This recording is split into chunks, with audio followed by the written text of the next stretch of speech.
The Business of Agriculture podcast is brought to you by the Georgia Agricultural Commodity Commission for Milk. Did you know cow's milk contains 9 essential nutrients, including vitamin A, which helps maintain a healthy immune system? Greetings. Hey, thanks for joining us here on the Business of Agriculture, a podcast with me, your host, Damian Mason. Got a great show for you today because I've got him, Rob Saik, friend of show. It's his third appearance here on the Business of Agriculture. But first time with the new backdrop. First time with the new backdrop. And if you are not watching but listening, I'm telling you, tune in because the Business of Agriculture is obviously an audio podcast where you get your audios. It's on Stitcher, iTunes, SoundCloud, all those places, but it's also on the Damian Mason channel on YouTube. So if you would like to send the video to your non-ag friends, you go to the Damian Mason channel on YouTube, you just grab this video or the whole entire playlist known as the Business of Agriculture and send it on. You can also see my other playlists. For instance, I've got agricultural commentary. I've got the Do Business Better podcast. I've got so much stuff there. Please go check it out. And Damian has got a face made for radio. All right. Thank you very much. Now, Rob and I are going to talk about today, I'm supposed to be able to introduce the topic, and he interrupted me. Today, we're talking about handheld technology, hypocrisy as it relates to agriculture, and the future. And we're even going to talk about some things that we're learning from the whole COVID experience in the Business of Agriculture. Lots and lots of ground to cover. But before we get into that with Rob Saik, friend of show, I want to remind you that this episode, like so many before it, is brought to you by Harvest Profit. Harvest Profit is a software solution for your agricultural enterprise. You know, these guys got millions and millions of dollars of capital at risk out here. Why don't they run their business as efficiently and profitably as they can? Because sometimes they don't have the proper software. Harvest Profit is that software. So you know what? Go there. Nick Horeb founded the company. He's got customers in 26 states and 4 provinces. HarvestProfit.com. All right, Rob Saik. We're going to be talking about handheld technology, the company called AgVisor Pro, which is your new offering, and how it's bringing so much technology, shortening time and distance, and making information available to those in agriculture on an instantaneous basis. We're going to talk about hypocrisy, as you and I often do, because we are pro-modern ag people. We see objections to pro-modern agriculture, but then the folks have so much of a desire to embrace other areas of technology. We're going to talk about the future as we see all these things in confluence, if you will, kind of like you covered in your book, Food 5.0. But before we get into that, you had a big stage, a world stage. You went to Rome, or were scheduled to go to Rome on behalf of, to talk to the United Nations Food and Agricultural Organization. It turns out you couldn't go because of the COVID, but you still gave an address to those people. Let's start there. Well, yeah. So the year that I get to address the UN and FAO through the Committee for World Food Security, the conference is in Rome. Instead of addressing the conference from Rome, I addressed it from home. Anyways, it was a 3-day conference, and there was thousands of people that had attended the virtual conference, and it was about global food security. It was a very, very serious topic. And we had all sorts of people, ambassadors.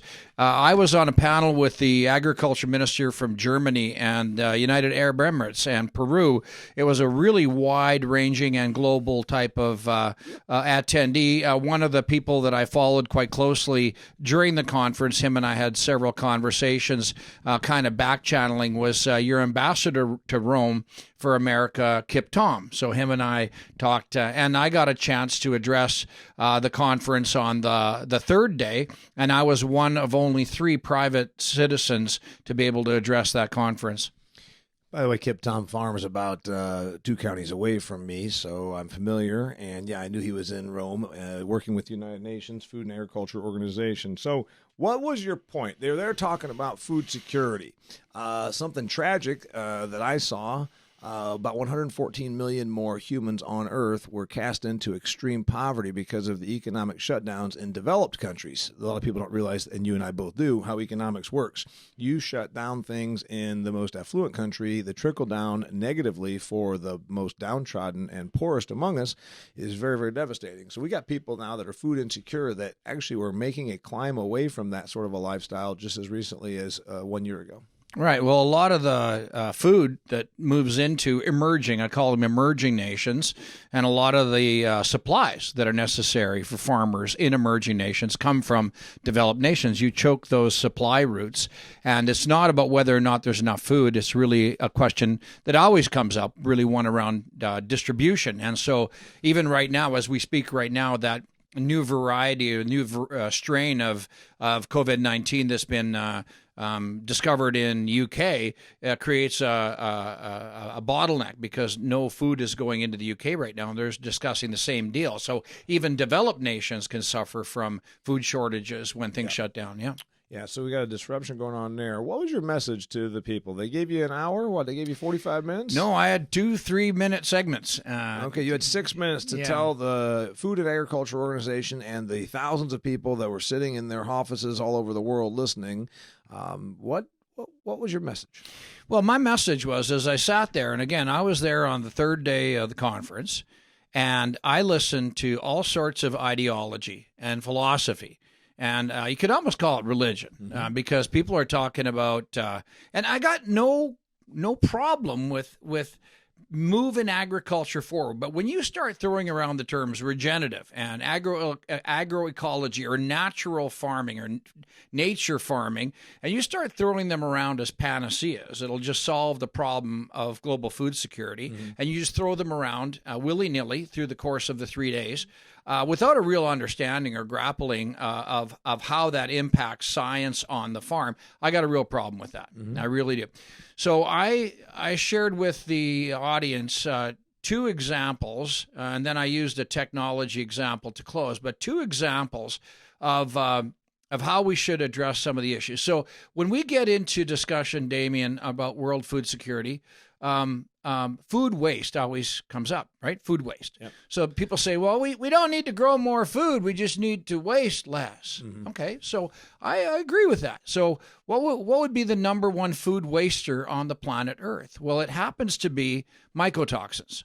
Mycotoxins like aflatoxins that destroy crops in the field, destroy crops in storage. And when you feed mycotoxin, aflatoxin infected crops to livestock or human beings, they get sick. In fact, Uganda, where I have a farming operation in Uganda, the number one cause of liver cancer on the planet Earth is aflatoxin. And Uganda is the number one country in the world for liver cancer. So how does that all? So that's the first thing I did. Okay, so there you are, Rob. Your first thing kind of goes against the grain. You know, I'm not against organic. I'm not against regenerative. I believe that we're going to continue to use some of the lessons learned from all of the applications and create a better agriculture. But I agree with you, when non-agricultural people toss out terms that feel good, that sell in the suburbs, the more affluent suburbs of Paris love words like that. But again, they're not starving. They're not in, a third world country that is living very hand to mouth on 58 cents per day. So you kind of already pissed them off. You said, yeah, those are all neat terms, but here's the reality. You want to talk about food waste? It's not what you think. You think it's because a restaurant put too big of a portion on a plate. Now, there is that. Yeah. But as you pointed out, that doesn't hold a scale to, I thought you were going to say the biggest food waste, transportation loss and lack of infrastructure, because there's that as well. But it's right in the field, right? Aflatoxin, mycotoxins, and there's a whole variety of mycotoxins. The second thing I talked about was food density or food, the healthiness of food, the healthfulness of food. A lot of people talk that we grow empty calories. Well, I have an argument with that, but the fact of the matter is, I've been all around the world. I've done a lot of soil testing in Kenya, Uganda, Nigeria. And if the soil is deficient in zinc, your crops will be stunted, your livestock will be stunted, and your human beings will be stunted. And no philosophy and no ideology will solve a zinc deficiency in the soil. The only way to address zinc deficiency in soil is to put more zinc in the soil. And so I watch as activists and NGOs talk about how agroecology is the way to save Africa is simply nonsense. The way to save Africa, the way to save agriculture, make agriculture infinitely sustainable is through the application of sound science that address the localized issues of agriculture, because there is no silver bullet. In my book, Food Fear, which is about the business of agriculture, I point out in one of the chapters, so dear listener, if you've not read or listened to my book, I encourage you to go to davidmason.com and pick it up, because Rob even has a quote referencing and recommending the book. But I talk about that very thing. Well-intentioned people that tend to bend a certain way politically believe that we're going to save Africa, and we should also change the way we do things in North America if we just did more like the ancient tribes did. And I'm like, we're going to mimic a country that's been food insecure for several hundred years by their agricultural practices. And then worse yet, you're going to send a bunch of these well-intentioned idiots over there that have never produced 1 calorie of food, but have a environmentalist bend or an animal rights bend or a political bend. And they're going to say, well, we just need to not bring that evil industrial agriculture to Africa. We need to do things the old fashioned way. I'm like, and you're going to have zinc deficiency. And that was the point I made in my address to the UN FAO. Was I do not understand why North American agriculture is being vilified. It was vilified in that conference steadily.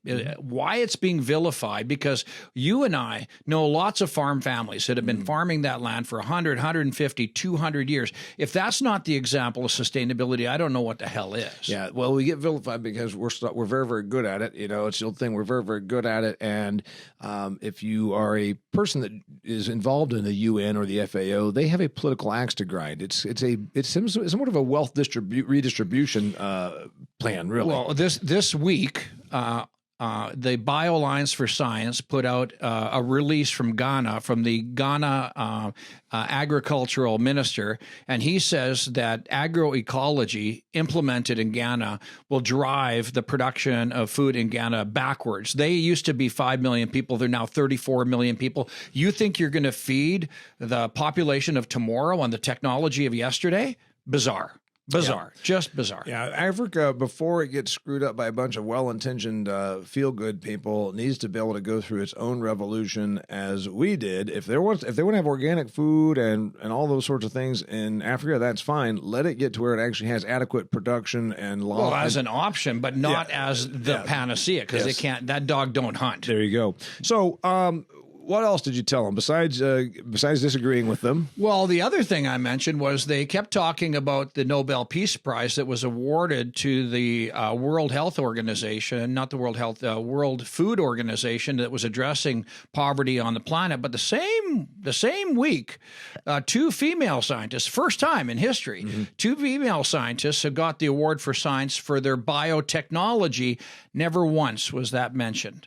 It was World Women's in Agriculture Day, and not once did they mention the 2 female scientists from Stanford University that got their Nobel Prize for their work on CRISPR technology. You can bet dollars to donuts that as we begin to take COVID vaccines, all the non-GMOers will be lining up and telling everybody, you better take that vaccine. Okay, now wait a minute. We're getting right there. He did a great job. He brought you from our discussion on what he's been doing to, I told you the title of this program was, it's handheld technology, it's hypocrisy, and it's the future. We just talked about the future. We also talked about the past. We've got an issue where it brings all this together. It is hypocrisy that affluent people that involve themselves in the FAO of the United Nations then decide that they know better.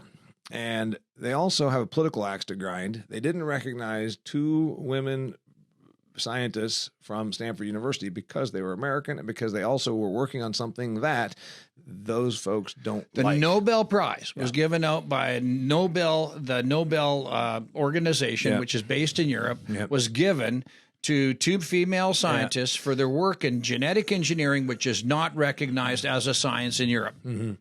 So, and the UN just can't stand it because this isn't the story they want to tell. Remember, the story the UN wants to tell is that we're going to have 17 billion people on Earth, which is not true. We're going to barely hit 9 billion. That we're going to all starve, and the best thing we can all do is transfer our wealth from places like Canada, the United States, to the United Nations, let them redistribute, and then also let them screw up our farming practices and make it so we all starve. Well, I think, there's a lot of well-meaning people in the UN, FAO, and all sorts of these organizations conclusions. But what I tried to bring in my address was grounding that down with some practicality based on agronomic truth. I didn't make up the stuff about mycotoxin and zinc. Well, let's go back to then the hypocrisy, because we see this a lot. You're talking about a global organization that has a lot of sway. I don't think they should, but they do.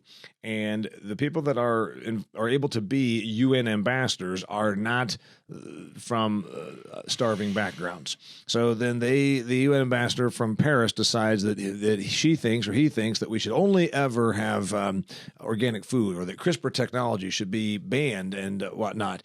Well, that's easy for that person to say. Talk about hypocrisy. They're a wealthy person that's never been without food, and the death sentence that they are basically putting onto the developing and third world is significant. You're talking about millions of people that are going to be harmed by their sort of arrogance and hypocrisy. Well, I kind of did a segue into this whole area, but when you condemn genetic engineering and you condemn the ability of farmers to grow BT eggplant or BT cowpeas, which are resistant to insects, and instead ask farmers to spray insecticide, or worse yet, just no insecticide, just watch the crop being decimated. Yeah. That's not the application of sound science. And now in the middle of this COVID epidemic that we're in, we have Pfizer and Moderna both coming up with vaccines right now. Well, Damian, where did the technology come from for the vaccines? Yeah. It's the same technology that we use in food production. So yes, I pointed that out on social media 1 month ago. I said, so are all the people that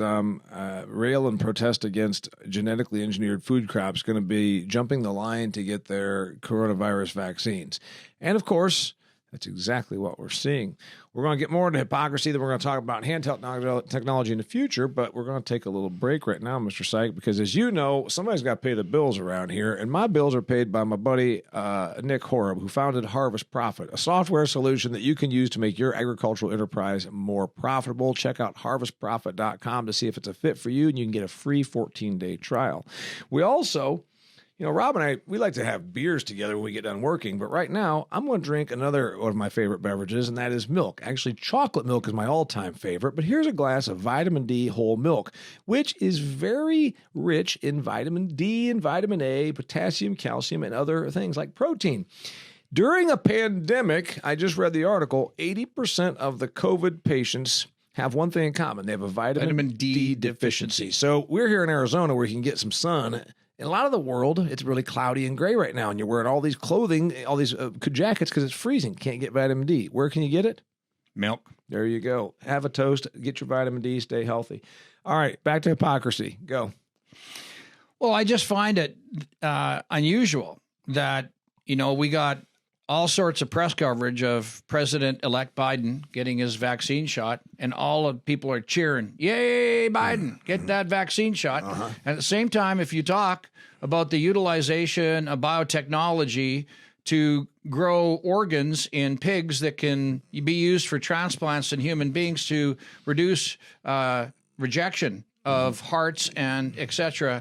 in human beings, that's evil. It just doesn't wash with me how you can applaud a technology and champion it in one area, aka vaccines, and yet absolutely slaughter that same technology for use in agriculture. It baffles my brain. Growing up Catholic in the 80s, there became this whole term. And by the 90s, it was sort of a little fun term that people used. They called it cafeteria Catholicism. Well, I like this part of the rules. In fact, I adhere to those. And if you don't, you're evil. But I don't adhere to these rules. Well, it's that way now with the science, too. Sure. Remember, we're at a time right now in coronavirus, Rob, that I hear people, I see them on social media, and they talk about how they're not going anywhere because they're just so terrified. And all of us that are out here saying we should open the economy are evil. And then you see them at Home Depot, and then they've got posts that run around, going to dinner. I'm like, wait a minute, I thought you weren't going anywhere. Well, it's like, no, you're full of shit. You're lying. You're hypocritical. You're trying to pretend that you're somehow so concerned about humanity you wouldn't even go out in public. But then you're really not doing that stuff. So we have that issue. But I got to tell you, I think the genetic engineering and GMO resistance is waning. That's mostly based on research and a little bit anecdotal. I never was around a lot of anti-GMO people because I'm an ag guy, but I think there is an attention span issue. 2014, I'd say, was when it hit its fever pitch. It was at its zenith. Somewhere between 2013 and 2015 was about the zenith of anti-GMO-ness. And now... Chipotle was right on that bandwagon, man. Now, you notice how they don't talk about anti-GMO anymore? Yeah. No, because they're using it all over in their stores. Sure, because they're using it, and they always were. And there's the other part of it that every little fad has its phase. And the marketing, and also that we all know that the consumer can only stay with something so long. You know, the consumer was anti-red meat in the 80s because they were told that we were going to die. So we went anti-red meat. And by the 90s, the economy was roaring. Cigar houses and martini places and steak places were opening up everywhere. So the GMO thing isn't quite going to be like that, but it's certainly the reluctance or the resistance or the vehement anger. I see the hypocrisy on the COVID thing. I see it on the application of science. Where else do we see it? Well, I think we're seeing it in the vilification of modern agriculture in the United States. You know, it's real easy for you to champion growing an organic garden. Yeah. You say, I'm going to grow an organic garden in a city or in your rural area and grow an organic garden. That's fine. Grow that garden and you'll soon appreciate why fungicides are so important. But when that garden fails because you forgot to turn on the irrigation for a couple of weeks while you went to the lake and the garden all fried and you came back and everything was done, you had a backup plan. And that backup plan was Costco, Kroger. Yes. You had a backup plan. So we have all these people that are vilifying North American agriculture. They're vilified. They vilify North American agriculture, Brazilian agriculture, Argentinian agriculture, Australian, Canadian agriculture, and yet they espouse that their philosophy of agroecology or natural farming or nature farming or whatever is the way to go.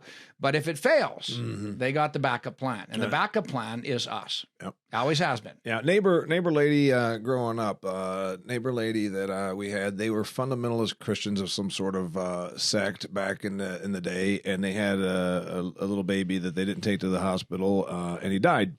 And, it was very preventable and it's very sad. And then I remember they were sentenced to jail. And then about 3 days in jail, they said, we'll take our kids to the doctor if that's the only agreement. And by God, they found a new religion when they were behind bars. And it's kind of an interesting deal. When people are pushed into extreme circumstances or painful circumstances, the religion changes. I saw this when I went to the grocery store in April when people started getting panicked about food in March and April here in the United States after the coronavirus. I've been telling my audience as an ag, hey, those commodity processed foods, those are not in vogue anymore. Cocoa Puffs and Triscuits and Campbell's soup. Unfortunately, that's the stuff I grew up with, but it's not going to be there because the consumer wants this. But by God, when the consumer got scared, they changed. Their religion changed overnight, didn't it? Yeah, no question about it. So again, the backstop for food security is modern agriculture. And agriculture really rose to the COVID situation. I mean, we had some situations where there was some short-term pinch points in the distribution system. But by and large, you got to give all of the agricultural sector credit. And I mean everybody. I mean the grocery stores. I mean the distribution centers. I mean the production centers and the farmers. I give everybody high credit because really, as this thing progressed, we didn't suffer that much of a decline in abundance. We bent, we didn't break. Yeah. And when you say, I know the average suburbanite's going to say, boy, why do we manage for overproduction like this? We've got these surpluses. Well, that's why we understand that during a thing like a coronavirus, which the government then decides to shut everything down. And then it just changed everything overnight, including people's religion, because I saw all kinds of boxed cereal and canned food going out the shelves. You couldn't find it. And I'm like, wait a minute, I thought this was all the stuff that wasn't in vogue anymore because it's processed. Oh, wait, you want something that's got shelf life. Okay, while you're getting ready to tell me about the next thing, because you and I both like talking about the future. We both know that, and we both put in our books references to the good old days. In his book, Food 5.0, he says about the good old days, and he talks about an old Massey Ferguson or Massey Harris tractor, and I talk about the Ford 3000. Mine was actually a field marshal I talk about. Okay. So I knew it was one of those old names, and I got to say that I'm all about technology because I don't think the good old days were always all that good. And I reference that in my book, Food Fear. You reference that in your book, Food 5.0, about the scarcity, the hard lives that were lived out on the farms, and various things like that. You've got a big picture for the vision, and one of those is your new company called AgVisor Pro, where it's what you think is the future of shortening time and distance, of bringing information and people together instantaneously and resolving a problem quickly. You're going to get ready to tell us all about AgVisor Pro, but big picture, because it's not just a commercial, where you see that kind of technology coming to food production and even to the consumer. And then I'm going to remind everybody that I'm drinking a little swig of milk, not because I like it, not because it's healthy, but because also I want you to know that the Georgia Agricultural Commodity Commission for Milk is a wonderful group of dairy producers, and they would like you to drink milk as well. Go ahead. Well, milk is healthy and it's good and tasty. I like it too. The technology, handheld technology. So I began to work on AgVisor Pro in late 2018, far before COVID was. And what I did was I put together a PowerPoint slide, which was a mashup of eHarmony together with FaceTime, together with Twitter, together with Uber. And so I put all those things together and I showed that to farmers. And I said, if there was a way to take my silver hair and stretch it out so that I could be in the field with you without having to be in the field with you, would you find that would be useful? And the farmers told me yes, so much so that some farmers invested in AgVisor Pro. So they saw the vision there that worked on. So we did that all the way through 2019. And then in March of 2020, COVID hit. Well, we were ready for, we weren't ready for COVID, but we were ready for this change that happened. So in a matter of months, we all got accustomed to doing Zoom meetings. In a matter of months, this technology of a Zoom video conferencing, GoToMeeting and WebEx have been around forever, and nobody used them. Nobody used them, but all of a sudden, everybody's working from home, and we all had to learn how to work in a more Zoomified environment.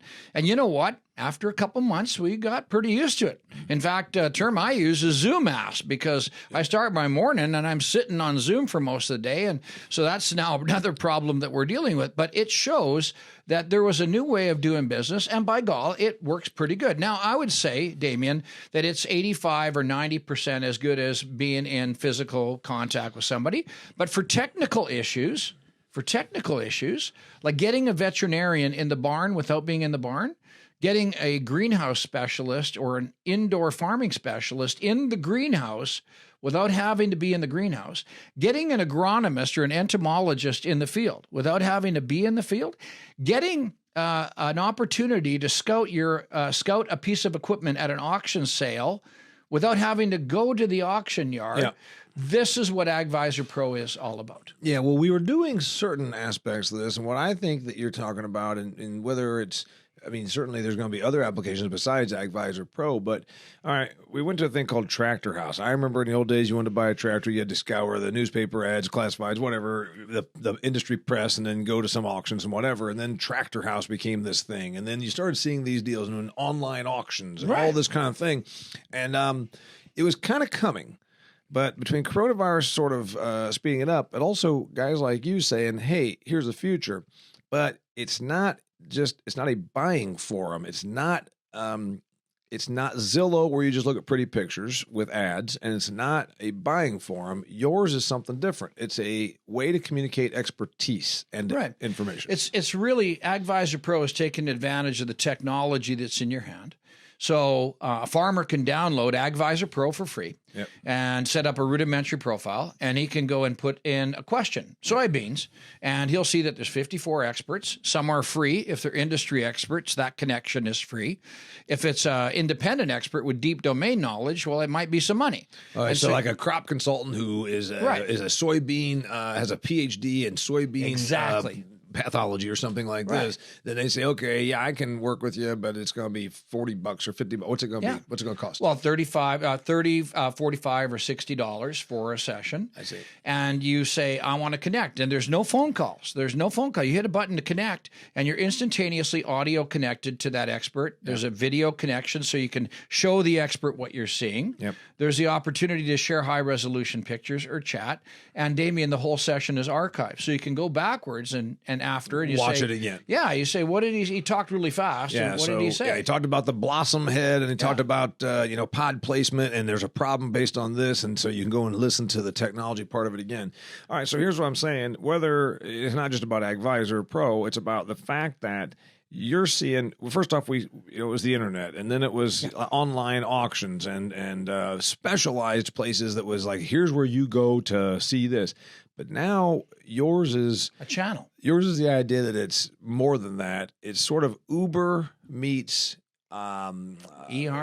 eHarmony, but it also is it's the information part of it. Well, what's happening? Nobody goes to Uber to get information. Right. They go to Uber to get somewhere. Right. So what we've done with our with the industry side, like we just brought on Farm Credit Corporation. We just brought on MNP, Canada's largest farm accounting firm. Yeah. We just brought on. Okay, so what are they going to? They're going to put up. They'll be available. They'll have an expert at this Farm Credit. Their for instance, top experts MNP. are being listed on AgVisor Pro. So you want to talk succession planning or taxation strategies? Yeah. You can have an initial meeting with these guys, find out what they're able to do, and then you can do business. So our business as AgVisor Pro is really creating that humanistic connectivity, and we've got international attention. We've got attention from the United States. We've got attention from the UK, the EU, New Zealand, Brazil. So it's very cool what we're working on. I agree. Where does this where does this go?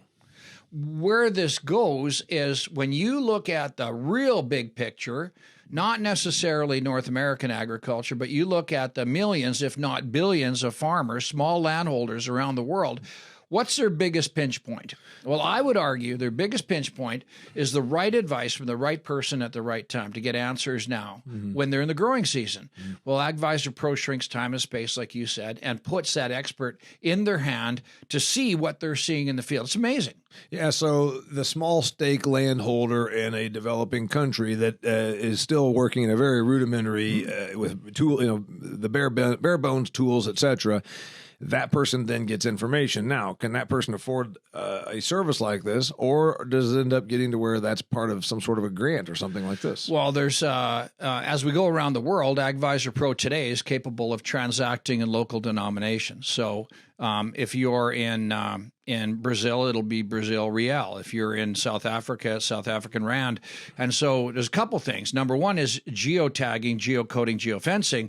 So we know where the farmer is. We can connect them to the local advisor. That advice may not be $30. That advice might be 30 cents in that country. So we can scale that. And by connecting people, I was talking to somebody from the EU the other day. There's almond growers in Spain. They connect with the experts in California, but the growing conditions in California are completely different than Spain. There's almond experts in Spain. They just don't know that they exist. So that's what we're going to work on. Yeah, is bringing the people together because it's expedience is what you're talking about. Yeah, and that's all going to be. There's already stuff that. I can take a picture of something and then, send that. So, well, that's Zarvio, for example. So you take Zarvio scouting program, take a picture, the weed is identified in the Zarvio scouting app, embedding AgVisor Pro inside that scouting app, like an integration. So you say, well, now I got this weed. How do I control it? You hit a button and instantaneously you're talking to a weed expert. How cool is that? Yeah. That's something through you or through this other place? That's through us both working together. That's through us working together. Yeah, I like that. I got and grain expert. Like right now, farmers are having to make the grain market's kind of pretty crazy right now. It's moving around, right? So you could talk with AgVisor Pro. in a very short order of time, you could talk to 3 independent grain guys and get 3 points of view about which way the grain market's going to make a better decision. Farmers are making bets on contracts right now. Those are hundreds of thousands, if not millions of dollars of bets on a contract. Yep. Don't you think having a little bit of independent information would be a good idea? I do. I don't know if I would feel comfortable doing it that way. But then again, sometimes they just do this decision with no input from anybody. Well, why wouldn't you feel comfortable in getting independent market information? Why wouldn't that give you a greater sense? So there you go. So instead of somebody has a vested interest in it, this is independent. This is not somebody buying your grain or putting a contract in front of you. You can go to independent grain marketers, independent people who do this, grain analysts, and talk to them and get educated information of what's going on before you sign that contract from the elevator company. Making sense to me. I think this sort of same concept, we talk about democratization and all that kind of stuff that puts a lot of information in somebody's hands.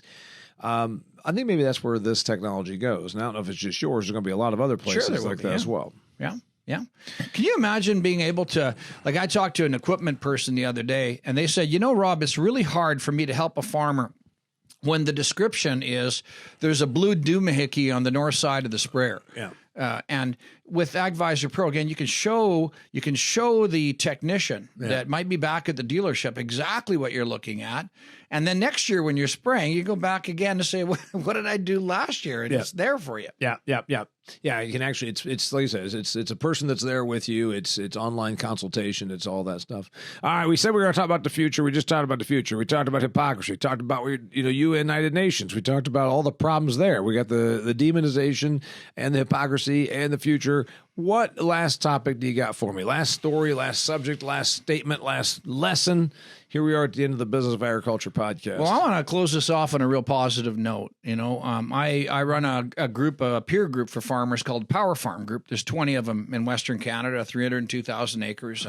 These guys are movers and shakers. We just had our virtual, for the first time ever, we had a virtual Zoom Power Farm meeting. And it was pretty darn good.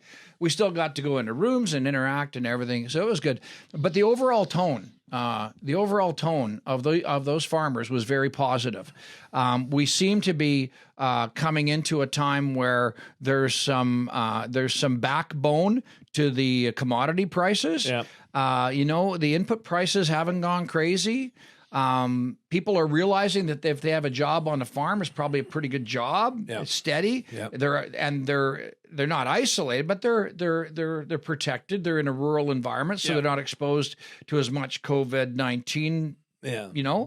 And so this is all a pretty positive message. And for the first time in maybe a decade or two, the consumer is starting to understand that farmers and agriculture are pretty important. And the biggest difference, Damian, that I see in the last little while is people are starting to realize that, the farmers farm for nobility. They farm to grow food. But when every day you get vilified for what you're doing, it hurts. It hurts the soul.